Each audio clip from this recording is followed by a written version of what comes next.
I don't think this discussion is specific to learning jazz, but a few weeks ago, I had a guy in the comments talking about how jazz teachers were making things more complicated and trying to keep students from learning, which I thought was... Oh, wait, yeah. Okay.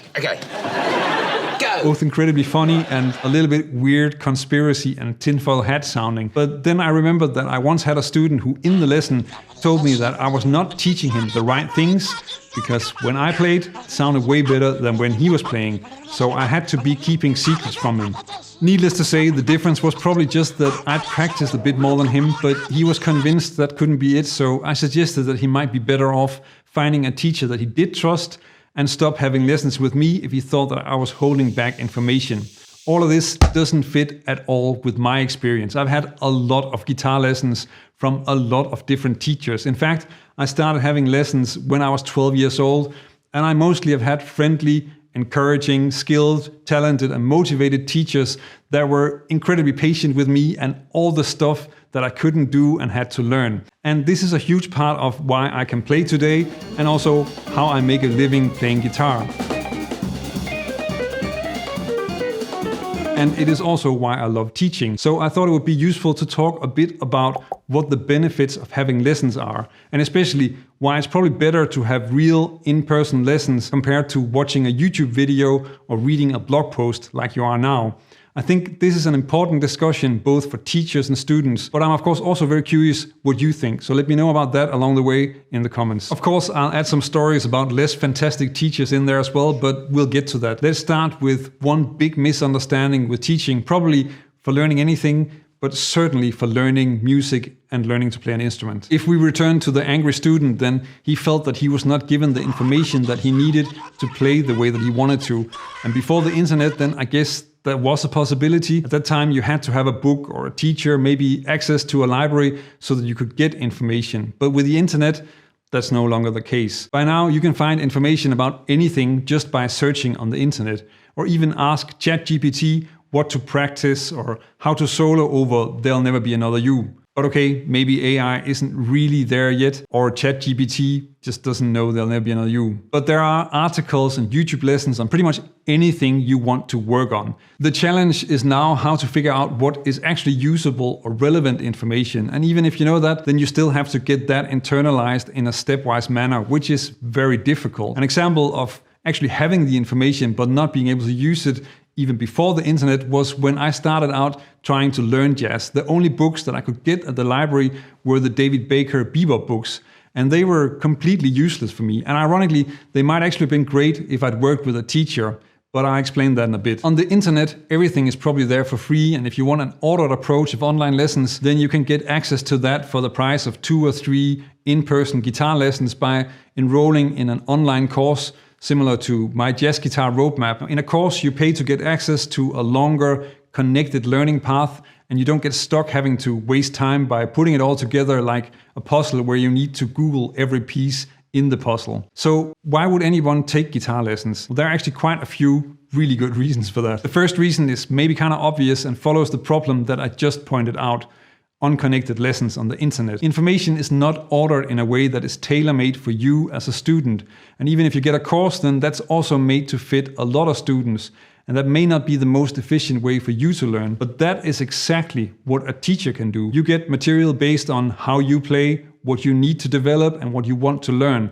So instead of searching for hours on the internet, then you only spend that time practicing and learning, which of course is a lot more efficient. The mix of exercises and songs or whatever you want to work on is also something that a teacher can adjust, which means that the way you're taught fits you. Maybe you have an easier time picking up solos by ear. Maybe you're more comfortable reading etudes and composing your own licks. The best part is that you and the teacher can find a way of working that is efficient, more fun and practical for you. To return to my example with the David Baker books, the problem that I ran into with them was that I didn't have any help in putting it to use in solos, and when I played the examples, then they were played with bad phrasing, and I didn't have someone to demonstrate how it could sound, which meant that it was just a bunch of notes with my horrible phrasing.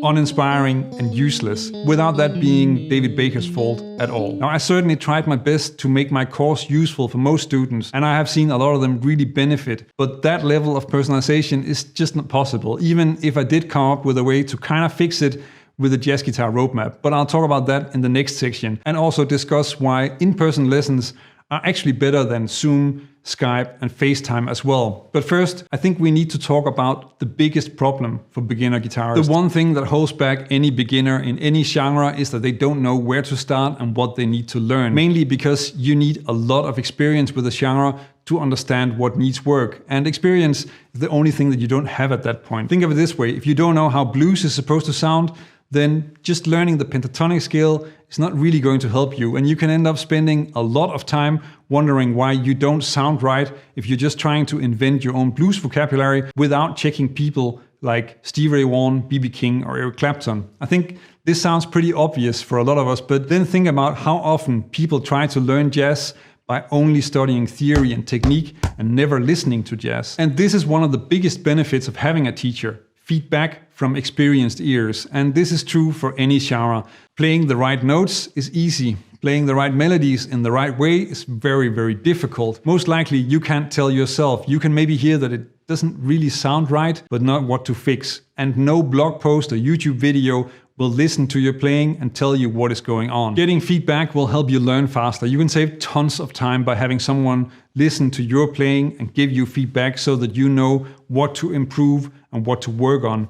And in that way, you will also start to train your ears to hear the right phrasing and the right types of melodies, or notice if you're doing something wrong in a solo all the time. But you do have to trust the one giving feedback, as I'll talk about in a bit. I was actually aware of this when I made my course, and that is the reason that there's a community attached to it. The roadmap has a place where students can get feedback on how they're doing, and sometimes I can even help them with things that are not in the course, but really holding back a student. As I mentioned, you can also find yourself with a teacher where you don't trust that they're really helping you move forward. One teacher that I did study with for a very short time insisted in the first lesson that I bought his books, and then in the next lesson tried to impress me with playing something on piano, calling it advanced theory.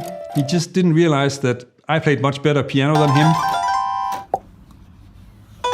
And what he was playing was simple enough so that I knew exactly what he was doing. To me, that just came across as if he was trying to fake it and show off. But one bad experience in having lessons for more than 25 years, that's a pretty good statistic for guitar lessons. The last advantage that I'll cover next, I actually didn't find a good solution for in my course. And it might seem subtle, but I really think it makes a big difference. It certainly did for me. And then I also want to mention some of the reasons why many don't do in-person lessons, most of which are certainly valid reasons. By now, one of the most common ways to have one-on-one lessons is still online using Zoom, Skype, or FaceTime.